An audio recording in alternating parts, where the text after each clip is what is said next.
Hi hello welcome back to my channel. Praveen, ಏನು ಮಾಡ್ತಿದೀಯಾ? ಅವಳು ಮಾಡಿದ್ದು ತಪ್ಪೆ. ಅದಕ್ಕಾಗಿ ಅವಳನ್ನು ಯಾಕೆ ಹೀಗೆ ಕುತ್ತಿಗೆ ಹಿಡಿದು ಹೊರಗೆ ತಳ್ತಿದೀಯಾ ಎಂದು ತಂಗಿಗಾಗಿ ಕೇಳಿದ್ಲು ಗಂಗಾ. ಅದಕ್ಕೆ ಈಗಾಗಲೇ ನಮ್ಮ ಮನೆಗೆ ಬರಬೇಕಾಗಿದ್ದ ಒಂದು ವಾರಸ್ದಾರನನ್ನು ಇವಳು ಕೊಂದುಬಿಟ್ಟಿದ್ದಾಳೆ. ಇವಾಗ ನೀವು ಪ್ರೆಗ್ನೆಂಟ್ ಆಗಿದ್ದೀರಾ. ನಾಳೆ ಅದೇ ಪರಿಸ್ಥಿತಿ ನಿಮಗೂ ಬರಬಹುದು. ಮಗು ಹುಟ್ಟುವವರೆಗೆ ಈ ವಿಷಯವನ್ನು ನಿಮ್ಮ ಹತ್ತಿರವೇ ಇಟ್ಕೊಳ್ಳದಿರುವುದು ನಿಮಗೆ ಒಳ್ಳೆಯದು ಎಂದು ಹೇಳಿ ಯಮುನಾಳನ್ನು ನೋಡಿ, ಇನ್ಮೇಲೆ ನೀನು ಮನೆ ಒಳಗೆ ಬರಬಾರ್ದು ಕಣೆ, ಹಾಗೆಯೇ ಹೋಗು, ಎಲ್ಲಾದರೂ ಸತ್ತು ತೊಲಗು, ಇನ್ಮೇಲೆ ಮುಖ ತೋರಿಸ್ಬೇಡ ಎಂದು ಆ ಕ್ಷಣವೇ ಬಾಗಿಲು ಹಾಕಿದನು ಪ್ರವೀಣ್. ಈಗಷ್ಟೇ ವಸಂತಿಗೆ ತನ್ನ ಅರಿವು ಬಂದು ಅಳಲು ಶುರು ಮಾಡಿದ್ಲು. ಪ್ರವೀಣ್ ತಂದೆ, ವಸಂತಿ ಅತ್ತು ಏನು ಆಗಬೇಕಾಗಿದೆ, ಇನ್ಮೇಲೆ ಏನು ನಡೀಬೇಕೋ ಅದನ್ನು ನೋಡೋಣ. ಗಂಗಾ, ನೀನು ತುಂಬ ಜಾಗರೂಕತೆಯಿಂದ ಇರು ಮಗಳೇ. ನಮ್ಮ ಮನೆಗೆ ಬರಬೇಕಾಗಿದ್ದ ಒಂದು ಮಗು ಸತ್ತು ಹೋಯಿತು. ಆ ಮಗುವಿಗೆ ಆ ರೀತಿ ಏನು ಆಗಬಾರ್ದು ಎಂದು ಹೇಳಿ ಅವರನ್ನು ಕೋಣೆಗೆ ಕಳುಹಿಸ್ಕೊಟ್ರು ಅವಳ ಮಾವ. ಪ್ರವೀಣ್, ಏನೇ ಆದರೂ ಈ ರಾತ್ರಿ ವೇಳೆಯಲ್ಲಿ ಆ ಹುಡುಗಿಯನ್ನು ಹೊರಗೆ ತಳ್ಳಿದ್ದು ತಪ್ಪಪ್ಪ. ಅವಳನ್ನು ಮನೆ ಒಳಗೆ ಬರಹೇಳು. ಬೆಳಿಗ್ಗೆ ಅವಳ ಅಪ್ಪ ಅಮ್ಮನ ಮನೆಗೆ ಕರ್ಕೊಂಡೋಗಿ ಬಿಟ್ಟು ಬಾ.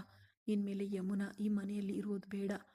ಇದ್ರೆ ಯಾವಾಗ ಏನಾಗೋದೋ ಎನ್ನುವ ಭಯದಲ್ಲಿ ಗಂಗಾಗೆ ಏನಾದರೂ ಆಗ್ಬಿಡುತ್ತೆ ಎನ್ನುತ್ತಾ ಪ್ರವೀಣ್, ಇಲ್ಲಪ್ಪ, ಅವಳು ಯಾಕಾಗಿ ಇವಾಗ ಮನೆ ಒಳಗೆ ಬರಬೇಕು, ಇವಾಗಲೇ ಕರ್ಕೊಂಡು ಹೋಗಿ ಅವಳನ್ನು ಅವಳ ಅಮ್ಮನ ಮನೆಯಲ್ಲಿ ಬಿಟ್ಟು ಬಂದ್ಬಿಡ್ತೀನಿ ಎಂದು ಹೇಳಿ ಆ ಕ್ಷಣವೇ ತನ್ನ ಕಾರ್ ತೆಗೆದುಕೊಂಡು ಕಾರಿನೊಳಗೆ ಯಮುನಾಳನ್ನು ಕೂರಿಸ್ಕೊಂಡು ಹೊರಟನು ಪ್ರವೀಣ್.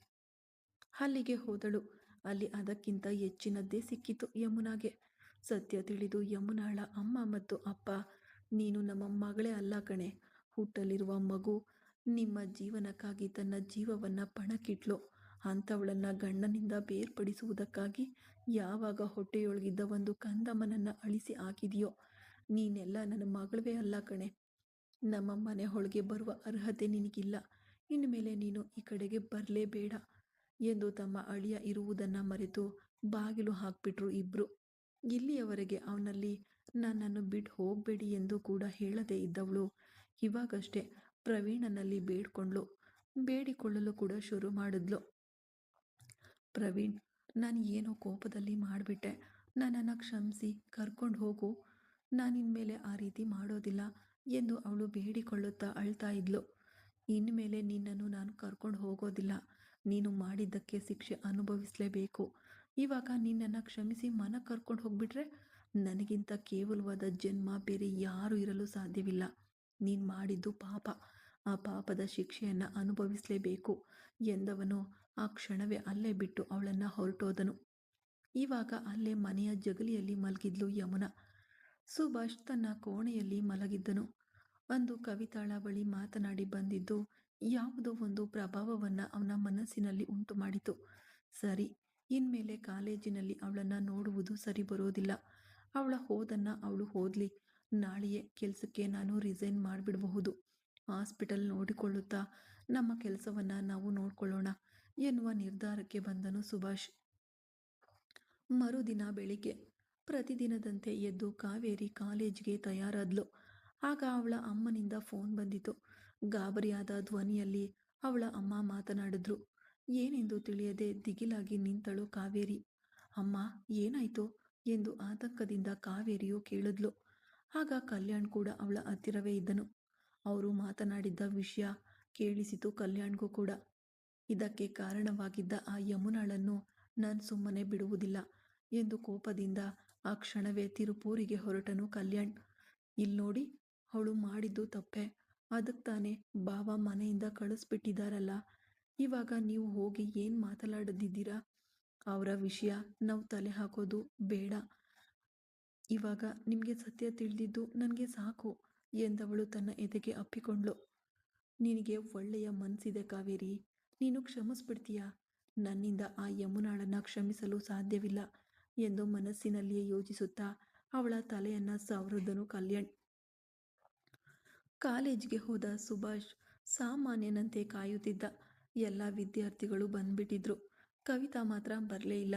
ಏನಾಯಿತು, ಕವಿತಾ ಯಾಕೆ ಬರಲಿಲ್ಲ ಎಂದು ಯೋಚಿಸಿದ ಸುಭಾಷ್ ಎಲ್ಲ ವಿದ್ಯಾರ್ಥಿಗಳು ಹೊರಟೋದ್ರು. ಈಗ ಸುಭಾಷ್ನ ಸ್ನೇಹಿತ ಶಶಿ ಬಂದ. ಏನು ಮಚ್ಚ, ಕ್ಲಾಸ್‌ಗೆ ಸ್ಟೂಡೆಂಟ್ ಎಲ್ಲರೂ ಹೊರಟೋದ್ರು. "ಇನ್ನು ನೀನು ಕ್ಲಾಸ್‌ಗೆ ಹೋಗದೆ ಇಲ್ಲೇ ನಿಂತಿದ್ದೀಯಾ?" ಎಂದು ಶಶಿ ಕೇಳ್ದ. "ಮಚ್ಚ, ನಾನು ಕೆಲಸವನ್ನ ರಿಸೈನ್ ಮಾಡ್ತಿದ್ದೀನಿ. ಇವತ್ತು ಕವಿತಾನ ನೋಡೋದಕ್ಕೋಸ್ಕರ ಇಲ್ಲಿಗೆ ಬಂದೆ. ಕಾಲೇಜಿಗೆ ಬರೋಕ್ ಹೇಳಿದ್ದೆ, ಇನ್ನೂ ಬರ್ಲಿಲ್ಲ. ಅದಕ್ಕೆ ಏನೋ ಗೊತ್ತಿಲ್ಲ" ಎಂದ. "ಏನ್ ಸುಭಾಷ್, ಕೆಲ್ಸನ ಯಾವುದಕ್ಕಾಗಿ ರಿಸೈನ್ ಮಾಡ್ತಿದ್ದೀಯಾ?" ಎಂದ ಶಶಿ.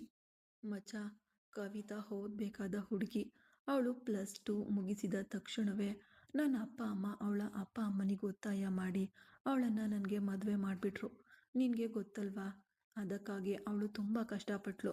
ಇದ್ರ ಮೇಲೆ ಅವಳ ಲೈಫು ಚೆನ್ನಾಗಿರಬೇಕು. ಅದಕ್ಕೆ ಖಂಡಿತ ಓದು ಮುಖ್ಯ. ಅದಕ್ಕಾಗಿಯೇ ನಾನಿಲ್ಲಿದ್ದರೆ ಅವಳಿಗೆ ಡಿಸ್ಟರ್ಬೆನ್ಸ್ ಆಗಿರುತ್ತೆ. ಇದ್ರ ಮೇಲೆ ನಾನು ಇಲ್ಲಿ ಬರೋದಿಲ್ಲ. ಅವಳು ಚೆನ್ನಾಗಿ ಓದಿ ಒಬ್ಬ ಡಾಕ್ಟರ್ ಆಗಬೇಕು. ಅದಕ್ಕಾಗಿಯೇ ನಾನು ನನ್ನ ಕೆಲಸವನ್ನ ರಿಸೈನ್ ಮಾಡ್ತಿದ್ದೀನಿ" ಎಂದ ಸುಭಾಷ್. ಈಗ ಅವನನ್ನ ನೋಡಿ ವೇದನೆಯಿಂದ ನಕ್ಕ ಶಶಿ ಆ ನಗುವಿನ ಅರ್ಥವೇನು ಎಂದು ಅರಿಯದೆ ಅವನನ್ನ ಆಶ್ಚರ್ಯದಿಂದ ನೋಡಿದ ಸುಭಾಷ್. "ಏನ್ ಮಚ್ಚ, ನಾನು ಇಷ್ಟೊಂದು ಸೀರಿಯಸ್ ಆಗಿ ಮಾತನಾಡ್ತಿದ್ದೀನಿ. ನೀನೇನಂದ್ರೆ ನಗ್ತಿದೀಯಾ, ಯಾಕೋ?" ಎಂದು ಸುಭಾಷ್ ಶಶಿಯ ಬಳಿ ಕೇಳ್ದ. "ಅಲ್ಲ, ಆ ಹುಡುಗಿಯ ಮೇಲೆ ನಿನಗೆ ಇಷ್ಟೊಂದು ಒಳ್ಳೆ ಫೀಲ್ ಇದೆ. ಆದ್ರೆ ವೈಫ್ ಅನ್ನೋ ಫೀಲ್ ಯಾಕೆ ಬರಲಿಲ್ಲ? ಇವತ್ತು ಏನ್ ದಿನ ಅಂತ ನಿನಗೆ ಗೊತ್ತಿಲ್ವಾ?" ಎಂದ ಶಶಿ. "ಇಲ್ಲ, ಗೊತ್ತಿಲ್ಲ. ಯಾಕೆ? ನನ್ಗೆ ಯಾವುದಾದ್ರೂ ಮುಖ್ಯವಾದ ದಿನವಾ?" ಎಂದು ಸುಭಾಷ್ ಕೇಳ್ದ. "ಅದು ಸರಿನೇ ಬಿಡು. ಕಟ್ಟಿದ ಹೆಂಡತಿಗೆ ಒಬ್ಬ ವೆಲ್ ವಿಷರ್ ಆಗಿ ಮಾತ್ರವೇ ಅವಳಿಗೆ ಇರಬೇಕು ಅಂತ ಅನ್ಕೊಳ್ತೀಯ. ಆಮೇಲೆ ನಿನ್ಗೆ ಹೇಗೆ ಗೊತ್ತಾಗುತ್ತೆ?" ಎಂದು ಶಶಿ ಕೇಳ್ದ. "ಲೇ, ಅರ್ಥ ಆಗೋ ಥರ ಹೇಳೋ. ನನಗೆ ನಿಜವಾಗ್ಲೂ ಏನೂ ಗೊತ್ತಾಗ್ತಿಲ್ಲ. ಒಂದು ವೇಳೆ ಕವಿತಾಗೆ ಇವತ್ತು ಬರ್ತ್ಡೇನಾ?" ಎಂದು ಅನುಮಾನದಿಂದ ಶಶಿಯನ್ನ ನೋಡಿ ಸುಭಾಷ್ ಕೇಳ್ದ. "ನೀವೆಲ್ಲ ಉದ್ಧಾರ ಆಗೋರಲ್ಲ" ಎಂದು ಹಗುರವಾಗಿ ತನ್ನ ತಲೆಗೆ ಹೊಡ್ಕೊಂಡು ಹೇಳಿದ ಶಶಿ. "ಇವಾಗ ನೇರವಾಗಿ ಹೇಳ್ತೀಯಾ ಇಲ್ವಾ?" ಎಂದ ಸುಭಾಷ್ ಕೊಂಚ ಕಿರಿಕಿರಿಯಿಂದ ಮಾತನಾಡ್ತಾ. "ಮಚ್ಚ, ಇವತ್ತು ನಿನಗೂ ಕವಿತಾಗೂ ಮದುವೆಯ ದಿನ ಕಣೋ. First wedding day. ಅದನ್ನೇ ನಿನಗೆ ನೆನಪಿಲ್ಲ ಅಂತ ಕವಿತಾ ಬಗ್ಗೆ ನಿನ್ನ ಹತ್ರ ಮಾತನಾಡೋದೇ ವೇಸ್ಟ್ ಕಣೋ. ನೀನು ಕೆಲಸವನ್ನ ರಿಸೈನ್ ಮಾಡಬೇಕು ಅಂತ ನಿರ್ಧಾರ ತೆಗೆದುಕೊಂಡಿದ್ದು ತುಂಬ ದೊಡ್ಡ ತಪ್ಪು. ಇಲ್ಲಿ ಕಾಲೇಜಿನಲ್ಲಿ ಎಷ್ಟೋ ಸ್ಟೂಡೆಂಟ್ ನಿನ್ನ ಮೇಲೆ ತುಂಬ ಗೌರವ ಮತ್ತು ಮರ್ಯಾದೆ ಇಟ್ಕೊಂಡಿದ್ದಾರೆ. ಕಾಲೇಜಿನ MD ನಿನ್ನ ಮೇಲೆ ಹೆಚ್ಚಾಗಿ ನಂಬಿಕೆ ಇಟ್ಟಿದ್ದಾರೆ. ನೀನಿವಾಗ ಕೆಲಸವನ್ನ ರಿಸೈನ್ ಮಾಡಿ ಹೋದ್ರೆ ಆ ಜಾಗವನ್ನ ಯಾರು ಫೀಲ್ ಮಾಡಲು ಯಾರಿಂದಲೂ ಸಾಧ್ಯವಿಲ್ಲ. ಅದನ್ನು ಸ್ಪಷ್ಟವಾಗಿ ಅರ್ಥ ಮಾಡ್ಕೊ. ನನಗೆ ಕ್ಲಾಸ್‌ಗೆ ಟೈಮ್ ಆಯಿತು. ನಾನು ಹೋಗ್ತೀನಿ. ನೀನು ಸ್ಪಷ್ಟವಾಗಿ ಒಂದು ನಿರ್ಧಾರ ಮಾಡಿ ಕ್ಲಾಸ್ ರೂಮ್‌ಗೆ ಹೋಗಬೇಕಾ ಇಲ್ಲ ಪ್ರಿನ್ಸಿಪಲ್ ರೂಮ್‌ಗೆ ಹೋಗಬೇಕಾ ಅಂತ ನಿರ್ಧಾರ ಮಾಡ್ಕೊ. ಆಮೇಲೆ ನಿನಗೆ ಕೊಂಚವಾದರೂ ಮನಸ್ಸಾಕ್ಷಿ ಕರುಣೆ ಇತ್ತು ಅಂದರೆ ಕವಿತಾ ಬಗ್ಗೆ ಕೊಂಚ ಯೋಚನೆ ಮಾಡಿ ನೋಡು. ಪಾಪ, ನಿನ್ನ ಮಗುವನ್ನು ಹೊರಗಡೆ ಹೊತ್ಕೊಂಡು ಮನಸ್ಸಿನಲ್ಲೂ ಕಷ್ಟವನ್ನು ಮಾತ್ರವೇ ಹೊತ್ಕೊಂಡಿದ್ದಾಳೆ. ಅವಳ ಹೊಟ್ಟೆಯಲ್ಲಿ ಬೆಳೆಯುತ್ತಿರುವುದು ನಿನ್ನ ಮಗುವಿನ ಆರೋಗ್ಯವನ್ನು ಮನಸ್ಸಿನಲ್ಲಿಟ್ಕೊಂಡು ನೀನು ಒಂದು ಒಳ್ಳೆ ನಿರ್ಧಾರ ತಗೋ" ಎಂದು ಹೇಳಿ ಹೊರಟು ಹೋದ ಶಶಿ. ಸ್ವಲ್ಪ ಸಮಯ ಯೋಚಿಸಿದ ಸುಭಾಷ್, ಒಂದು ವೇಳೆ ಇವತ್ತು ಮದುವೆ ದಿನ, ಅದಕ್ಕಾಗಿಯೇ ಬರೋದಕ್ಕೆ ಸಂಕೋಚಪಟ್ಟು ಬರಲಿಲ್ವಾ ಎಂದು ಅಂದುಕೊಂಡು, "ಸರಿ, ಕ್ಲಾಸ್ ರೂಮ್ಗಾದ್ರೂ ಹೋಗೋಣ" ಎಂದು ಅವನು ತಿರುಗುವಾಗ ಆ ಗೇಟ್ ಒಳಗಡೆ ವೇಗವಾಗಿ ಬರ್ತಾ ಇದ್ಲು ಕವಿತಾ. ಇದುವರೆಗೆ ಉಂಟಾಗದ ಒಂದು ಹೊಸ ಅನುಭವ ಅವಳನ್ನು ನೋಡುವಾಗ ಅವನ ಮನಸ್ಸು ಕೊಂಚ ನೆಮ್ಮದಿ ಪಡೆಯಿತು. ಹಗುರವಾದ ಮುಗುಳ್ನಗೆಯೊಂದಿಗೆ ಈಗ ಕ್ಲಾಸ್ ರೂಮ್ಗೆ ಹೋದ ಸುಭಾಷ್. "ಹೋಯ್ತು, ಇವತ್ತು ಬೇರೆ ಲೇಟ್ ಆಯ್ತು. ಭಯಂಕರವಾಗಿ ಬೈತಾರೆ" ಎಂದು ಅಂದುಕೊಳ್ಳುತ್ತಾ ಗಾಬರಿಯಿಂದ ಒಳಗಡೆ ಬಂದಳು ಕವಿತಾ. ಸುಭಾಷ್ ಅವನ ಆಸನದಲ್ಲಿ ಕುಳಿತು ಅಟೆಂಡೆನ್ಸ್ ರಿಜಿಸ್ಟರ್ ನೋಡ್ತಾ ಇದ್ದ. ಕವಿತಾ ಹಿಂಜರಿಕೆಯಿಂದ ಬಾಗಿಲಿನಲ್ಲಿ ಈಗ ತಲೆ ಮೇಲೆತ್ತಿ ನೋಡಿದವನು ಅವಳು ತಡವರಿಸುತ್ತಾ ಹೊರಗಡೆ ನಿಂತಿರುವುದನ್ನು ನೋಡಿ, "ಯಾಕೆ ಹೊರಗಡೆ ನಿಂತಿದೀಯಾ? ಒಳಗ್ ಬಾ" ಎಂದನು. ಯಾವಾಗಲೂ ಚೂಡಿದಾರದಲ್ಲಿ ಕಾಲೇಜಿಗೆ ಬರ್ತಿದ್ದವಳು ಇಂದು ಕಡು ನೀಲಿ ಬಣ್ಣದ ಸಾಧಾರಣ ಕ್ರೇಪ್ ಸೀರೆಯಲ್ಲಿ, ತಲೆಯಲ್ಲಿ ಮಲ್ಲಿಗೆ ಹೂ, ಹಣೆ ಬೊಟ್ಟಿನಲ್ಲಿ ಕುಂಕುಮದೊಂದಿಗೆ ಸುಂದರವಾಗಿ ಬಂದಿದ್ದಳು ಕವಿತಾ. ಅವಳ ಹಣೆಯಲ್ಲಿದ್ದ ವಿಭೂತಿ ಮತ್ತು ಚಂದನವನ್ನ ನೋಡಿದವನು ಅವಳು ದೇವಸ್ಥಾನಕ್ಕೆ ಹೋಗಿಯೇ ತಡವಾಗಿ ಬಂದಿದ್ದಾಳೆ ಎಂಬುದನ್ನು ಅರ್ಥ ಮಾಡಿಕೊಂಡನು. "ಥ್ಯಾಂಕ್ ಯು ಸರ್" ಎಂದು ಹೇಳಿ ಈಗ ಓಡೋಡಿ ಹೋಗಿ ತನ್ನ ಸೀಟಿನಲ್ಲಿ ಕುಳಿತಳು ಕವಿತಾ. ಈಗ ಅಟೆಂಡೆನ್ಸ್ ತೆಗೆದುಕೊಂಡು ಮುಗಿಸಿ ಪಾಠ ಮಾಡುವುದಕ್ಕಾಗಿ ಎದ್ದವನು ಸುಂದರವಾಗಿದ್ರೂ ಅವಳ ಮುಖದಲ್ಲಿ ಒಂದು ಬೇಸರ ಇರುವುದನ್ನು ನೋಡ್ದ. "ಕವಿತಾ, ಇವತ್ತು ನಿಮಗೆ ವೆಡ್ಡಿಂಗ್ ಡೇ ಅಂತ ಕೇಳ್ಪಟ್ಟೆ. ವಿವಾಹ ವಾರ್ಷಿಕೋತ್ಸವದ ಶುಭಾಶಯಗಳು" ಎಂದು ಸಣ್ಣ ಮುಗುಳ್ನಗೆಯೊಂದಿಗೆ ಅವನು ಹೇಳ್ದ. ಅವಳ ಮನಸ್ಸಿನಲ್ಲಿ ಯಾರಿಂದಲೂ ತುಂಬಲು ಸಾಧ್ಯವಾಗಷ್ಟರ ಮಟ್ಟಿಗೆ ಸಂತೋಷ ತುಂಬಿಕೊಂಡಿತು. ಅವನ ಶುಭಾಶಯ. ಕಷ್ಟದಲ್ಲಿ ಮಾತ್ರ ಅತ್ತಿದ್ದವಳ ಕಣ್ಣುಗಳಲ್ಲಿ ಈಗ ಆನಂದ ಬಾಷ್ಪ ಬಂತು. ಅವಳ ತುಟಿಗಳು ತಾನಾಗಿಯೇ ಮುಗುಳ್ನಕ್ಕವು. ಧನ್ಯವಾದಗಳು ಸರ್ ಎಂದು ಹೇಳಿ ಈಗ ತನ್ನ ಸೀಟಿನಲ್ಲಿ ಕುಳಿತಳು ಕವಿತಾ. ಸುಭಾಷ್ ಹೇಳಿದ್ದನ್ನ ನೋಡಿ ಅಲ್ಲಿದ್ದ ಸಹಪಾಠಿಗಳು ಸಹ ಅವಳಿಗೆ ಮದುವೆಯ ದಿನದ ಶುಭಾಶಯಗಳನ್ನ ತಿಳಿಸಿದ್ರು. ಹೊರಗಡೆಯಿಂದ ಅದನ್ನ ನೋಡಿದ ಶಶಿ, ಇರು ಮಚ್ಚ, ಇದೋ ಬರ್ತೀನಿ ಎಂದು ಈಗ ಒಳಗಡೆ ಬಂದು ಸುಭಾಷ್ಗೆ ಒಂದು ಸ್ವೀಟ್ ಬಾಕ್ಸ್ ಕೊಟ್ಟನು. ಯಾವುದಕ್ಕೆ ಸ್ವೀಟ್ ಎಂದು ಸುಭಾಷ್ ಶಶಿಯನ್ನ ಕೇಳ್ದ. ಮದುವೆಯ ದಿನದ ಶುಭಾಶಯಗಳು ಮಚ್ಚ ಎಂದು ಹೇಳಿ ಅಲ್ಲಿದ್ದ ಸಣ್ಣ ನಗೆಯೊಂದಿಗೆ ಅವನು ಹೋಗಲು ಈಗ ಎಲ್ಲರೂ ಸುಭಾಷ್ನನ್ನ ನೋಡಿ, ಸರ್, ನಿಮ್ಗೂ ಇವತ್ತು ವೆಡ್ಡಿಂಗ್ ಡೇನಾ ಎಂದು ಕೇಳಿದ್ರು. ಸಣ್ಣಗೆ ಹಣೆಯನ್ನ ಸುಕ್ಕುಗಟ್ಟಿಸುತ್ತಾ ಹೌದು ಎಂದನು. ಈಗ ಎಲ್ಲರೂ ಅವನಿಗೂ ಕೂಡ ಶುಭಾಶಯಗಳನ್ನ ತಿಳಿಸಿದ್ರು. ಅವನಿಗೆ ಏನೆಂದೇ ತಿಳಿಯದಂತಾಯಿತು. ಈ ಶಶಿ ಯಾವುದಕ್ಕಾಗಿ ಹೀಗೆ ಮಾಡ್ದ? ಬೇಕಂತಲೇ ನನ್ನನ್ನ ಸಿಲುಕಿಸುವುದಕ್ಕಾಗಿ ಮಾಡಿದ್ದಾನಾ? ಇರ್ಲಿ, ಅವನನ್ನ ಲಂಚ್ ಟೈಮ್ನಲ್ಲಿ ನೋಡ್ಕೊಳ್ತೀನಿ ಎಂದು ಅವನು ಯೋಚಿಸುತ್ತಿರಲು ಆ ಸಮಯದಲ್ಲಿ ಕಾವೇರಿಯು, ಸರ್, ಮದುವೆಯ ದಿನದ ಶುಭಾಶಯಗಳು ಎಂದಳು. ಅವಳು ಹೇಳಿದ ಮೇಲೆ ಕವಿತಾಗೆ ಬೇರೆ ದಾರಿಯೇ ಇರಲಿಲ್ಲ. ಅವಳು ಹೇಳಲೇಬೇಕಿತ್ತು. ಎಲ್ಲರೂ ಹೇಳಿ ಅವಳು ಹೇಳಲಿಲ್ಲ ಎಂದರೆ ಅನುಮಾನ ಪಡ್ತಾರೆ ಎಂದು ಯೋಚಿಸಿ, ಸರ್, ಮದುವೆಯ ದಿನದ ಶುಭಾಶಯಗಳು ಎಂದು ತಡವರಿಸುತ್ತಲೇ ಹೇಳಿದ್ಲು. ಎಲ್ಲರಿಗೂ ಥ್ಯಾಂಕ್ಸ್ ಎಂದು ಹೇಳಿ ಅವನು ತನ್ನ ಪಾಠವನ್ನ ತಗೋಬಹುದು ಎಂದು ತಿರುಗುವಾಗ ಈಗ ಅಲ್ಲಿದ್ದ ತುಂಟತನಕ್ಕಾಗಿಯೇ ಇರುವ ಒಬ್ಬಂದಿರಿ ವಿದ್ಯಾರ್ಥಿಗಳಾದ ಸುದರ್ಶನ್, ಪೃಥ್ವಿ, ಸಂತೋಷ್ ಮೂವರು ಒಟ್ಟಿಗೆ ಸೇರಿ, ಸರ್, ನಿಮ್ಮ ಕಲ್ಯಾಣದ ದಿನಕ್ಕೆ ನಮಗೆ ಸ್ವೀಟ್ ಬೇಕು, ಕೊಡಿಸ್ತೀರಾ ಎಂದು ಕೇಳಿದ. ವೇಗವಾಗಿ ತಿರುಗಿ ಕಣ್ಣುಗಳನ್ನು ಉರುಳಿಸಿ ಅವರನ್ನ ನೋಡಿದನು ಸುಭಾಷ್. ಅವನಿಗೆ ಏನ್ ಹೇಳುವುದೆಂದೇ ತಿಳಿಯಲಿಲ್ಲ. ಏನ್ ಮಚ್ಚ, ನಮ್ಮ ಮೂವರು ಮಾತ್ರ ಮಾತನಾಡ್ತಾ ಇದ್ದೀವಿ, ಎಲ್ಲರೂ ಹೀಗೆ ಸೈಲೆಂಟ್ ಆಗಿದ್ದಾರೆ. ಸರ್ ಹತ್ರ ಸಿಕ್ಬಿದ್ದೆವಾ ಎಂದು ಪೃಥ್ವಿ ಕೇಳಲು ಸುಭಾಷ್ ಅವರನ್ನ ನೋಡುತ್ತಲೇ ನಿಂತಿದ್ದನು. ಆದರೆ ಅವನು ಹೇಗೆ ಉತ್ತರ ನೀಡುವುದೆಂದು ತಿಳಿಯದೆ ತಬ್ಬಿಬ್ಬಾಗಿದ್ದ. ಇವರು ಅವನ ಕೋಪವನ್ನ ನೋಡುತ್ತಿದ್ದಾನೆ ಎಂಬ ಭಯದಲ್ಲಿ ಈಗ ಪೃಥ್ವಿ, ಸರ್, ನಮಗೆ ಸ್ವೀಟ್ ಎಲ್ಲ ಬೇಡ, ಒಂದೇ ಒಂದು ಚಾಕ್ಲೇಟ್ ಮಾತ್ರ ಕೊಡಿಸ್ಬಿಡಿ ಸಾಕು, ಅದು ಆ ಕಿಸ್ಮಿ ಚಾಕ್ಲೇಟ್ ಎಂದು ತನ್ನ ಕೈಯಿಂದ ಆರ್ಟ್ ಸಿಂಬಲ್ ತೋರಿಸಿ ಹೇಳ್ದ. ಅಲ್ಲಿದ್ದ ವಿದ್ಯಾರ್ಥಿಗಳು ಪ್ರತಿಯೊಬ್ಬರು ನಕ್ಬಿಟ್ರು. ಅವರು ನಗುವಾಗ ಯಾವಾಗಲೂ ಅವನೊಳಗಿದ್ದ ಬಿಗಿತ ಮುರಿದು ನಕ್ಕನು ಸುಭಾಷ್. ಅವನ ನಗು ಮದುವೆಯ ದಿನದ ಉಡುಗೊರೆಯಾಗಿ ಕವಿತಾಗೆ ಸಿಕ್ಕಿತು. ಅವಳು ಸುಭಾಷ್ನಲ್ಲಿ ಇದುವರೆಗೂ ಒಮ್ಮೆಯೂ ನಗುವನ್ನ ನೋಡಿದ್ದೇ ಇರಲಿಲ್ಲ. ಅವಳು ನೋಡಿದ್ದೆಲ್ಲ ಕೋಪ, ದ್ವೇಷ, ಕಣ್ಣೀರು, ಅದು ಮಾತ್ರವೇ. ಇವತ್ತು ಮೊದಲ ಬಾರಿಗೆ ಸುಭಾಷ್ ನಗಲು ಅದನ್ನು ನೋಡಿದ ಕವಿತಾಗೆ, ನಕ್ರೆ ಎಷ್ಟು ಚೆನ್ನಾಗಿದ್ದಾರೆ, ಪರವಾಗಿಲ್ಲ, ಅವರ ಲೈಫ್ ಎಲ್ಲ ಸಂತೋಷವಾಗಿರಬೇಕು ಎಂದು ಯೋಚಿಸಿ ಸಣ್ಣಗೆ ಮುಗುಳ್ನಕ್ಕು ಅವಳು ಅವನನ್ನೇ ನೋಡ್ತಾ ಇದ್ಲು. ಹೈ, ಸರ್ ನಕ್ಬಿಟ್ರು, ಹಾಗಾದ್ರೆ ನಮ್ಮ ಮೇಲೆ ಕೋಪ ಇಲ್ಲ, ಖಂಡಿತ ಇವತ್ತು ಕಿಸ್ಮಿ ಚಾಕ್ಲೇಟ್ ಎಂದು ಪೃಥ್ವಿ ಹೇಳ್ದ. ಎಲ್ಲರೂ ಸರ್ ನಮ್ಮೆಲ್ಲರಿಗೂ ಬೇಕು ಎಂದು ಗಲಾಟೆ ಮಾಡಲು ಆರಂಭಿಸಿದ್ರು.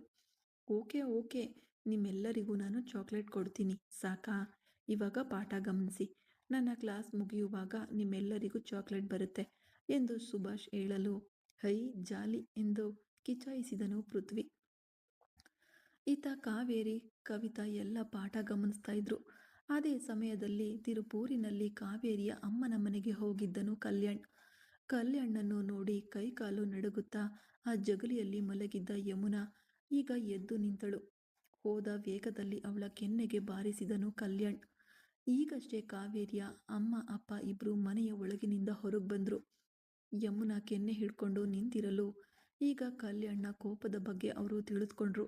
ಅಳಿಯಂದ್ರೆ ಅದು ಬಂದು ಎಂದು ಹೇಳುವುದಕ್ಕೆ ಮುಂಚೆಯೇ, ಇಲ್ಲಿ ನೋಡಿ, ನಿಮ್ಮಿಬ್ಬರ ಮೇಲೆಯೂ ನನಗೆ ಯಾವಾಗಲೂ ಮರ್ಯಾದೆ ಇದೆ, ಆದರೆ ಇವಳು ಮಾಡಿದ ಕೆಲಸಕ್ಕೆ ಇವಳನ್ನ ಕೊಲೆ ಮಾಡಬೇಕು. ನಾನು ಆ ರೋಷದಲ್ಲೇ ಬಂದೆ. ನನ್ನ ಮಗುವನ್ನು ಕೊಂದುಬಿಟ್ಲು. ಬೇಕಂತಲೇ ನನ್ನ ಹೆಂಡತಿ ಬರುವ ಮೆಟ್ಟಿಲಿನಲ್ಲಿ ಎಣ್ಣೆ ಹೊಯ್ದು ಅವಳು ಜಾರಿ ಬೀಳುವಂತೆ ಮಾಡಿ ನನ್ನ ಮಗುವನ್ನು ಕೊಂದುಬಿಟ್ಲು. ಇವಳನ್ನು ಜೈಲಿನಲ್ಲಿಯೇ ಹಾಕಬೇಕು ಎಂದು ಆವೇಶವಾಗಿ ಮಾತನಾಡಿದನು ಕಲ್ಯಾಣ್. ಏನ್ ಬಾವಾ, ತುಂಬ ಓವರಾಗಿ ಮಾತನಾಡ್ತಿದ್ದೀರಾ? ನಿಮ್ಮ ಕುಟುಂಬದಲ್ಲಿರೋ ಗಂಡಸರಿಗೆ ತಕ್ಷಣ ಕೈ ಮಾತ್ರ ಮಾತನಾಡುತ್ತಾ, ಬಾಯಿ ಮಾತನಾಡಲ್ವಾ ಎಂದು ಕೊಂಚ ದಿಮಾಕಿನಿಂದಲೇ ಮಾತನಾಡಿದ್ಲು ಯಮುನಾ.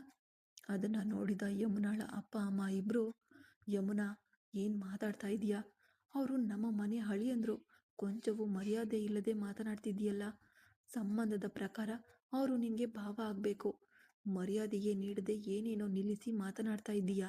ಸುಮ್ಮನಿರು ಎಂದು ಹೇಳಿ ಅಳಿಯಂದ್ರೆ ಬನ್ನಿ ಮನೆ ಒಳಗೆ ಎಂದು ಕರೆದ್ರು. ಇವಳು ಮಾಡಿದ ಕೆಲಸಕ್ಕೆ ನನ್ನಿಂದ ತಾಳ್ಮೆಯಿಂದ ಇರಲು ಸಾಧ್ಯವಿಲ್ಲ. ಇಲ್ಲಿ ನೋಡು, ನೀನು ಮಾಡಿದ್ದು ಸಣ್ಣ ವಿಷಯವಲ್ಲ, ಅತ್ಯಂತ ದೊಡ್ಡ ಪಾಪ.